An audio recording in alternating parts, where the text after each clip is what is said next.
Welcome back to the Smart Driving Cars podcast. Thank you for tuning in once again. This edition is made possible by CARTS, the Corporation for Automated Road Transportation Safety, a 501c3 nonprofit dedicated to safe and high-quality mobility for all. I'm Fred Fishkin, along with the Faculty Chair of Autonomous Vehicle Engineering at Princeton University, Alain Kornhauser. Hi, Alain. Hey, good morning, Fred. Good morning. End of a very busy week. On top in the latest Smart Driving Cars newsletter, Waymo. It's out with a report on the performance of Waymo Driver after exceeding 1 million miles on public roads with no human behind the wheel. A lot of detail here, including 20 contact events, Alain. Yeah, I think it's a very good report, and it's in some sense to me, it's a real breath of fresh air, and it's the toughest part of anything is getting started. Okay, the 1 million miles. Vehicle miles, when you look at the number, it's really not that big, okay, because the number of vehicle miles that one greater than 1 billion person trips per day do in the United States only is, I don't know what is it. I did have the number at one point. It's like 10 billion vehicle miles per day or something like that. And you can look it up, or maybe ask Chat GPT. Maybe it can give you one answer. Maybe don't trust it anyway. Never mind. That's another thing. Sorry. I digress. But it is very impressive.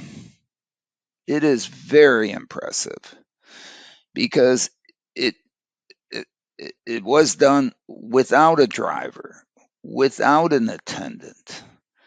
Now, what kind of extraordinary safety measures they had over that 1 million miles or whatever, or, the remote monitoring, and so on, whatever. I don't know. Maybe they did. But the fact that they accomplished 1 million miles, vehicle miles, without an attendant, without a driver, is a non-trivial accomplishment. And to do it as safely as they've done it at the beginning, because usually, things happen at the beginning. I mean, it was at the beginning of airbags that we found out, oh my goodness, as soon as we put an airbag on the passenger seat, on the passenger side, we injure kids. Never injured a kid with an airbag on the driver's side. Why? Because kids weren't driving. And I don't know. The problem is you don't know what you don't know. And here we're intelligent humans, and we still don't know what we don't know. And so at the beginning of things, there's a lot of things you don't know. It'd be nice to know them. Sure. I mean, we can, try to anticipate as many as we want. But the fact that they went out there and they did it and did 1 million miles, at some point they'll give us a report on 10 million miles, and then they'll give us a report on 100 million miles, and then they'll give us a report on 1 billion miles. But that first one to have these 20, I mean, I don't know what they call them. They didn't even call them incidents. Whatever they called them. I mean, they weren't, I think it's only contact. I mean, you're sitting in a parking lot and somebody, pulling out of another thing bumps into you. I mean, it happens to me, I don't know how many times in parking lots, or maybe I even do it to people. Well, I think they explained that the worst incident involved a teenager that rear-ended a Waymo vehicle. And the camera showed was using a phone. Yeah. I mean, it turned out, what was it? I think they say in there it was their first one. This is all, the bad stuff sort of happens at the beginning, or it happens at other times too. But I don't know. My oldest daughter, as soon as she got her driver's license, I don't know, tried a K-turn on University Place, and boom. I mean, I don't know. We could go to New Jersey Manufacturers Insurance Company, and they tell us all kinds of horror stories about 16-year-olds getting their licenses and having bad things happen. Why are insurance rates for 16-year-olds essentially, infinite, or really expensive? Why? Because the probability that they're going to, whatever. So, but for the first one to be the worst one of the 20, and the worst measure, even if they run it through their simulations and stress tested and it doesn't really amount to anything, even under weird variations of that. And the worst one is that they're slowing up to stop at a traffic light and they get rear-ended by, of course, a teenager looking at their cell phone. Well, it shows that can happen how well to anybody. Okay, and it has nothing to do. In their operational design domain, and now it's time to, I suppose, look elsewhere. Well, I think and we could all claim that. Look, they did it in an easy place. Great, do it in an easy place, no problem. This isn't a macho contest that do whatever. This is a thing that, look, in the end, and I think now, to me, the safety thing, the constraint has been met. Now you have to watch where you do it in the operational design domains that you do it. But now I think that Waymo needs, they don't like it when I say it, they need to find a place where they deliver some societal value out of this. Okay, and I guess it's great if you provide rides to people going to Super Bowls, although they just came off their Gulf Stream and had to, they had to say to the chauffeur, just wait here, I'm going to go. I don't know. I'm being a little flippant, but. Well, Alain, as they had previously hinted, they're now officially testing in Los Angeles as well, adding that into the mix. Yeah, and I've wanted to go to Los Angeles to go see, go learn at what they're doing and so on. But I don't know. I guess Elizabeth is out there, but we didn't get anything set up to anybody wanting to talk to me, but that's fine. But Elizabeth has noticed that where they're testing in Santa Monica. Okay, great. Provide mobility to Santa Monica. I'm sure somebody's going to leave their Lambo or their Bentley or their whatever home to take a Waymo. Come on. Right. What they've created here is a safe, what can be high quality mobility that in scale can be really affordable, and if used such that it somewhat engenders some ride sharing, it can be really affordable and sustainable. And if they could offer that to people who would appreciate it, in other words, don't have a better way to get around,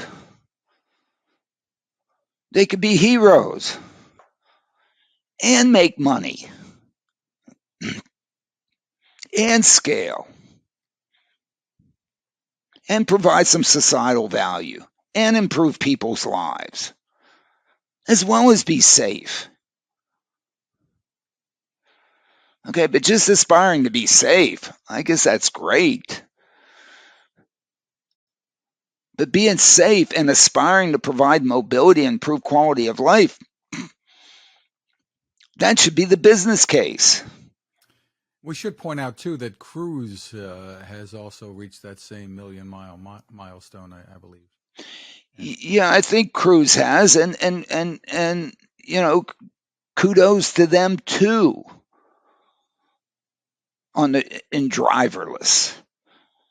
And I don't know whether or not the Cruise number is driverless with people in there or not people in there. There may be a couple little details done both, and really both have done it safely. Oh, sure, I understand that 3 collisions are being reviewed by NHTSA and so on by Cruise.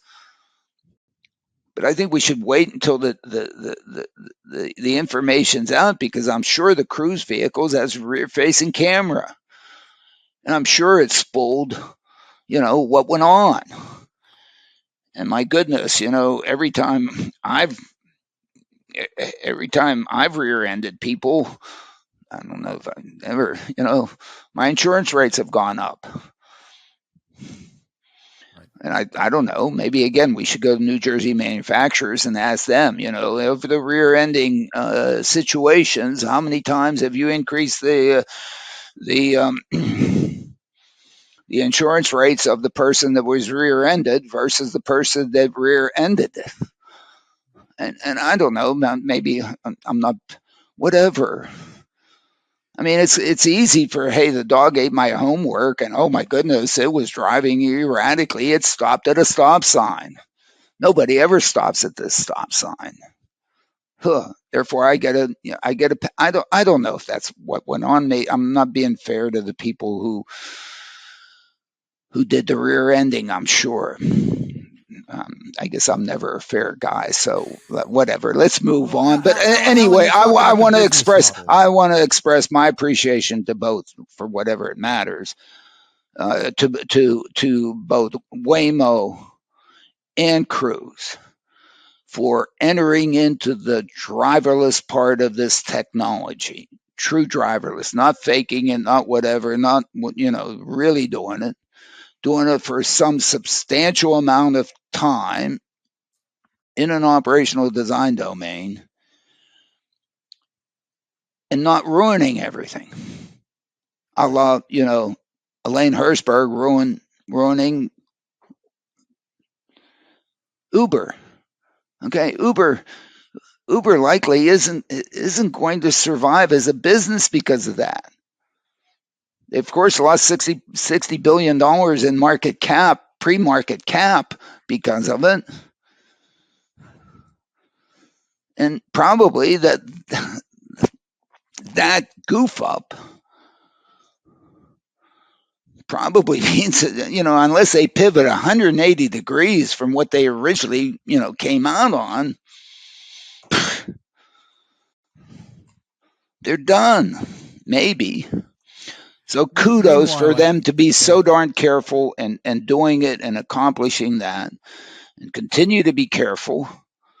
But my goodness, start doing it where you're also delivering some mobility value, because now you have an opportunity to safely, affordably, and scale, environmentally, and scale, equitably, and even not great scale, high quality mobility for society. I mean, that's an enormous value that you can offer now. And if So you do talk it. about that being the business model, we should point out that Waymo has laid off 137 employees, the second round of job cuts there this year. That's about 8% of their workforce altogether, I think. So the Yeah, well, business that's model, fine. Yeah, as but you look, we pointed just out, we just went through COVID, and a lot of hiring, a lot of people. Some people, probably, I don't know. It's time to look at the, employees have to be productive. right. Um, you know, and one has to, sometimes one that isn't a perfect, doesn't hire perfect. And some people look good that aren't good, or whatever. I don't know. That's not. Well, talk about Yep. productivity. Let's move on here. Tesla held its investor day on Wednesday. No big surprise announcement, but a great deal of detail about energy sustainability and how they're reducing the cost of building vehicles while making them better. Elon Musk had quite a team up there. Well, yeah, I mean, what I like about those things, and the same thing as AI Day, is that everybody sort of suggests, or let's say, I don't know, the media, whatever, that it's all Elon, Elon, Elon, Elon. But as I watch this thing, I see, oh my goodness, he's got a lot of good generals out there, and infantrymen and women and so on working on it. I mean, those people, to me, I thought those were impressive presentations that they made, and I think at the right level of detail and the right level of hype and the right level, I learned a lot. They certainly went into a lot of detail. They did announce the new Gigafactory in Mexico. Yeah. And Adam Jonas at Morgan Stanley was certainly impressed, saying he was asking himself afterwards which legacy automakers could compete with Tesla in terms of EV profitability. I guess that leaves you scratching your head. Is there anyone else? Well, yeah, I mean, of course, we love we love Adam, and for good reason, and I think a lot of other investors sort of kind of poo-pooed what went on the first, and Adam. I mean, it, look, a lot of people have been building cars for over 100 years. People have been, pushing the same sort of buttons that Tesla is pushing to try to make it, you know, cheaper and more valuable and deal with logistics chains and parts and so on and so forth. So a lot of this stuff isn't new, but my goodness, it seems as if this is not just a fledgling operation. This is quite serious, for which they are, they produce what 1.3 million in 2022, if I have the number right. Looking to 1.8 this year, talking to us about 20 million. Um, those are those are those are big league numbers. So yeah, and it looks like that the view, again, um, the opportunity. He also talked about robo taxis, which I'm coining, I think, a new name, which will go as great as all the other names that I've coined, which haven't gone well. I want to call these things, because of my elevator analogy and horizontal elevator mobility, I want to call them H-vaders. I mean, calling them robo taxis, sort of, I don't know. It has too much of the technology, and it is too techno jerky. Okay, for us techno jerks, I'm king techno jerk. It's fine, but I think the public may need a less techno name. I mean, the part of the challenge with all of this is coming out to be, I think we should focus on the mobility and the societal value opportunity of doing this, rather than its autonomy or its AI of me, or it's Chat GPS of me.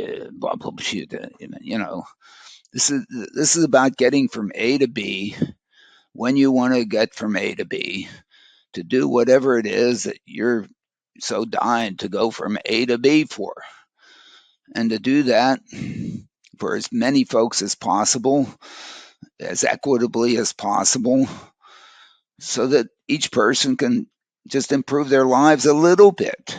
I mean, this is what mobility provides us. It gives us little opportunity to do this and do that and do that and do that, and us doing that, we happen to be happy air campers. And the idea of this, the real value of this, is, again, if we have this thing doing the driving as opposed to me doing the driving, and this thing waiting around until you're ready to go, the opportunity with the scale opportunity of this is that can be done almost at zero cost. Well, there My there goodness, were plenty of hints, and they're certainly positioning themselves in the right direction. And they talked a lot about the synergies between the different parts of the company. yeah. Batteries, Well, the yeah. But we're charging, back to the all of this. Tesla Right. investor day. Yeah, of course. I mean, if you're an environmentalist, I pejoratively say tree hugger, but I'm just being whatever. I'm flippant. But if you're really interested in environmental stuff, I mean, you have to pay attention to some of this stuff, and you have to say, yeah, maybe. But then to be able to, but then it's all about improving one's daily life, for which you can sit at home or you can go to places. And it seems as if that certainly, if we look at what the car has done for those of us that can afford it and can legally drive it, enormous improvement in our quality of life. I think that's why we pay a lot of money for the cars, and that's why we put up with a lot of stuff associated with the cars, because what it returns to us and the perception that's been made in that product, so that we don't have to put money into the fare box every time we get in. We don't, a lot of the maybe negative parts of it are hidden from us, so that maybe we're tricking ourselves. But my goodness, the market has responded. I mean, what, 60 million vehicles sold last year, or whatever that number is. How do people get around? How are people getting around today, right now? It's, got to respect it. So providing that kind of mobility now, without having to own your own car, without having to drive it, without having to sit there and wait with it. That's the opportunity here. Stay tuned. I think there's much more to come. Yeah, we're preaching this thing. Oh my goodness, and who? Moving on, Alan. Yeah. Ford has now established Latitude AI in the wake of the demise of Argo AI. This is a wholly owned subsidiary focused on developing a hands-free, eyes-off-the-road automated driving system, but their focus is on personally owned vehicles. Yeah, and I mean, as when we always characterize these things, they were safe driving car, self-driving car, and driverless. And we always said that what we called self-driving, which is the feet off, hands off, was the real opportunity for the legacy car manufacturers, because they could keep their current business case, everything that they've done, and I flippantly called it the chrome and fins of the 2020s for the sale of cars, just like chrome and fins sold it in the 50s and 60s. People would go in and buy cars because of that stuff. And guess what? That's really where we are, and that's what Ford decided to do. And and they saw that the driverless piece, the providing of the mobility to folks who would really appreciate it, and making it into a business, they threw in the towel. Hopefully, GM Cruise won't throw in the towel. But it wouldn't be surprising, because again, GM is a legacy car manufacturer, And really, what they're interested in selling cars. And now, if some Chrome and Fins can sell some more cars here, the advanced driver assistance systems, which are doing it. I mean, but, probably next year, essentially every car will have it. Hopefully it all works. Hopefully they got the automated advanced driver assistance systems to work in conjunction with the automated emergency braking systems, and these things really deliver not only the comfort and convenience, but the additional safety. Okay, hopefully that, and maybe it'll be so good that in fact, if it's limited to staying at the speed limit, people will still use it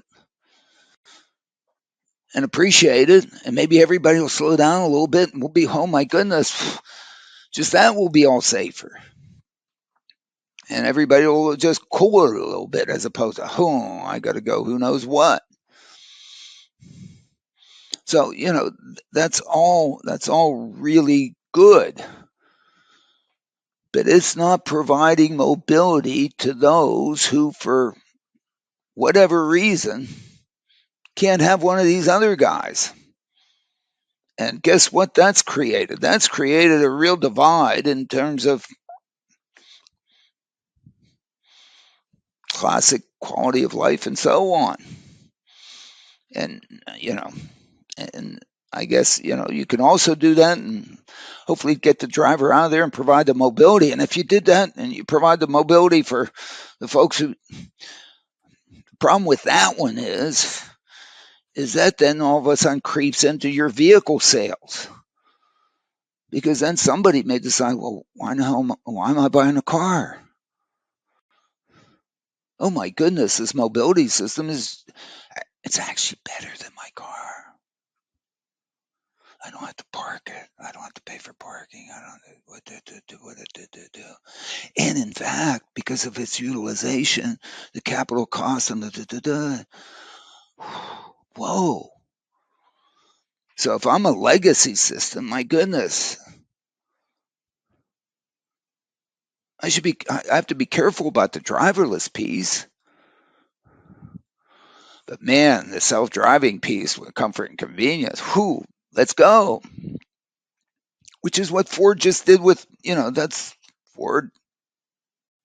Forget about Argo AI.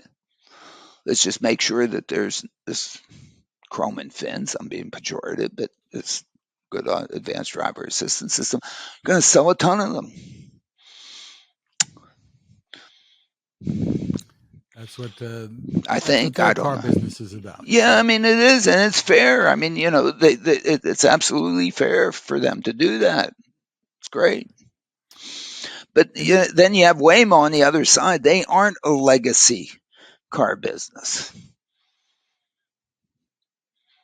Now, and in fact, it doesn't even match up very well with Alphabet. It's sort of been, what was it, X project or something, way out crazy. So there, I would think it's really important that they get a solid business case under their, that they're following.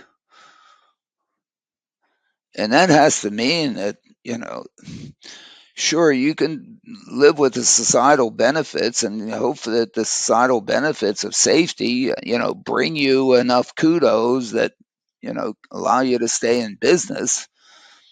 It really didn't do it for Volvo. Maybe it can do it here. But my goodness, they have the opportunity to provide mobility to folks who would benefit so much from it, and they can do it better than anybody else, is what we keep repeating and repeating and repeating, but nobody's listening, so whatever. We'll see. So, in the newsletter, you highlight a report from the research and consulting firm Guidehouse Insights. This is behind a paywall, but there's a takeaway published that says The front runners among companies vying to develop and deploy autonomous vehicles face tenuous futures.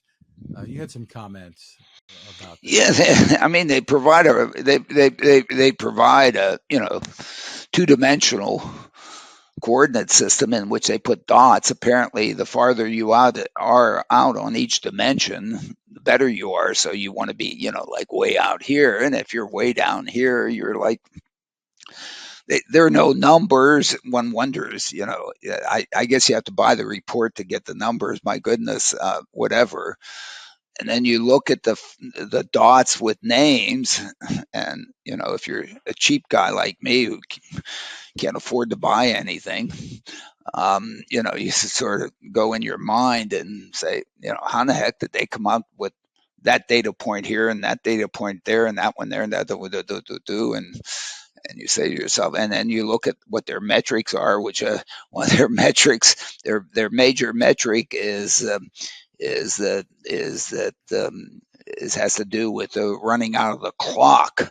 In other words, this is clock management because they only have so much time left in the process that they, have to get. And so, and even some of my friends know that basically when I watch any football, whether it be Premier League or NFL, at the end of the game, it's all about clock management. Forget the opponent; it's the clock that you're. So I love the fact that they're, the clock is the important metric here to deal with in terms of how to rank these systems. And then they, of course, apparently go through and, how do you get more time, or how, what's the clock mean? Things like revenue and profitability and, book business and whatever and so on. They hint at the metrics that are used. And then I look at the companies they have listed there, and I sort of have my own perception as to, how well they are with respect to the clock running out. We know that Argo AI, boom, clock ran out. They're out of there, and Starsky and, a couple other trucking, whatever. And we were afraid Locomation was out of the game last week. And we know that Mobileye has 3.5 billion, I think, in book business, even though I think the number they were quoting in there was like, I don't know, 15 point whatever or something as expected revenue to 2030. Book business, I have some comments about that. But then some of the other folks, and then of course the thing that sort of I'm sure everybody saw is that they basically have Tesla as almost at the origin of this coordinate system in last place. So I guess Tesla's in last place of all this. They do have Waymo in first place, which I always think Waymo and what Waymo and GM Cruise have accomplished by actually operating safely the movement of people driverlessly is that puts them in a league by themselves, because in the end you've got to be able to do that day in, day out in your operational design domain. You don't have to do it necessarily every day, but a large part of the time with then repeat customers, with people that actually and use you and will pay for you and get value out of you every day. If it has to be a new customer every day, my goodness, do you know what it costs to get a new customer for most companies? It's amazing. Right.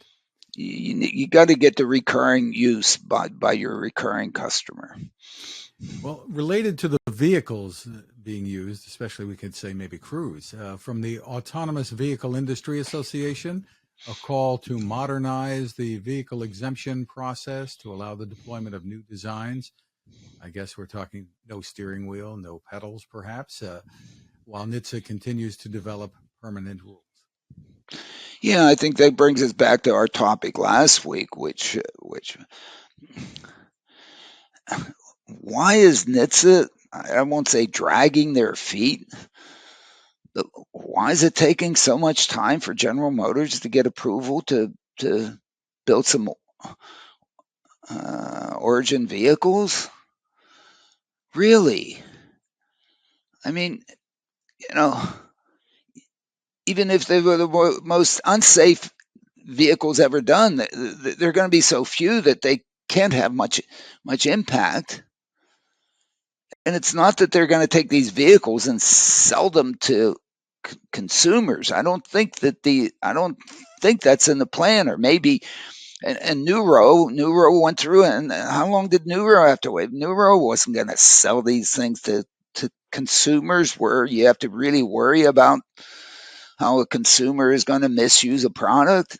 These things are going to be put in service with responsible entities trying to provide mobility. And why do you need a steering wheel to provide somebody mobility? Cut it out. And the public policy coming out of Washington certainly has to have safety as a component in its objective function. But it's not just laser focused on safety, because that'd be too easy. You know, we could talk about trains. How do you not have the East Palestine crash? Don't have trains not move.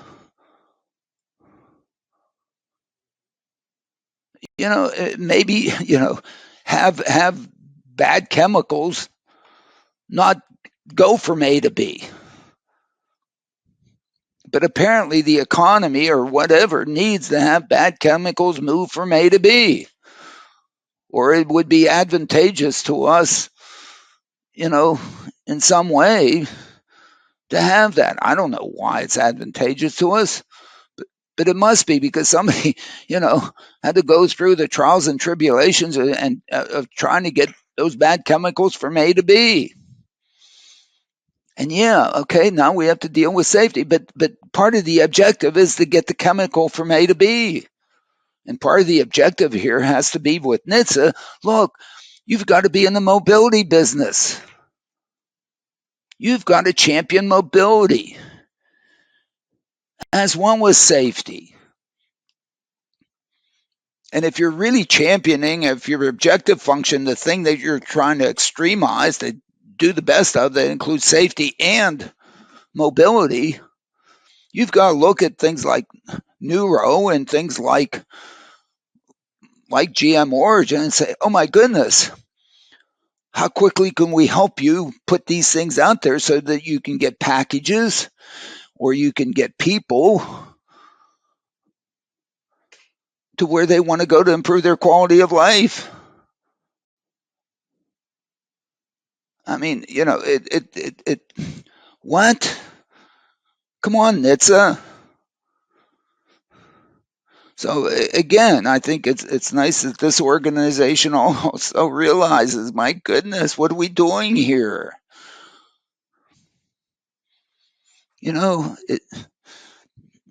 Anyway, what? How do we get down all these things, Fred? We should be. I don't know. Whatever. Well, we have one more headline to Yep. touch on, and it's a nice one. Sean Wilson retiring, including retirement as chair of the Transportation Research Board Executive Committee. Yeah. And the new chair, Diane Gutierrez Scaccetti. Yeah. So Diane, congratulations. Very, very good choice by TRB to have you as executive director. And look, TRB is it is the sort of outlet for we academics, and we love TRB. I guess I've attended 50 or 51 straight TRB annual meetings or something like that, whatever, some ridiculous number. I think, what is it? There have been 100 on or something, and I've attended 51, so I've attended more than half of them in a row, whatever. So glad to have you as head. Hey, if unless I get hit by a truck or something, whatever, I have full intention of being there again in January. So congratulations. Terrific. Well, we want to thank CARTS, the Corporation for Automated Road Transportation Safety, for helping to make this podcast possible. CARTS is a 501c3 nonprofit dedicated to safe and high-quality mobility for all. You can find us at smartdrivingcar.com, also on Anchor FM, Spotify, TuneIn, Amazon, Apple, Google, Spreaker, wherever you get your podcasts from. Smart speakers can play us too. You can find my tech reports at textination.com. I'm Fred Fishkin along with Alain Kornhauser. Thank you for listening or watching. Please continue to stay safe. Thank you. Have a great weekend, folks.